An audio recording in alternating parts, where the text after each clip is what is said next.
आखिरकार कादर अगवानी झुक गई खेसारी के आगे। जी हाँ, आखिर में लास्ट में झुकना पड़ा कादर अगवानी को खेसारी के आगे। जी हाँ, वहीं कादर अगवानी जो 2 साल पहले खेसारी पे गंदे गंदे आरोप लगाती नजर आ रही थी। जी हाँ, कादर अगवानी ये भी बोलती नजर आ रही थी कि खेसारी की बदौलत कादर अगवानी आज सुपरस्टार नहीं बनी है।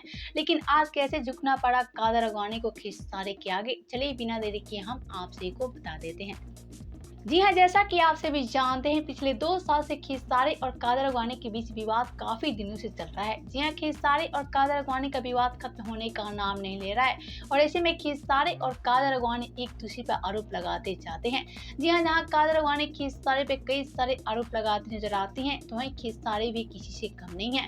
जी हाँ, खेसारी भी कादर अगवानी पे कई सारे आरोप लगा चुके हैं, जिसको लेकर कादर अगवानी काफी ज्यादा बौखला भी चुकी है।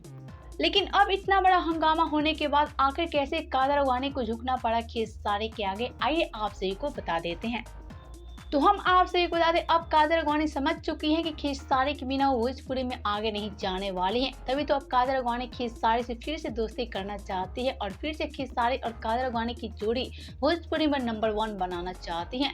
वेल, तो अब देखना होगा क्या कादर अगवानी को खेसारी माफ कर देंगे।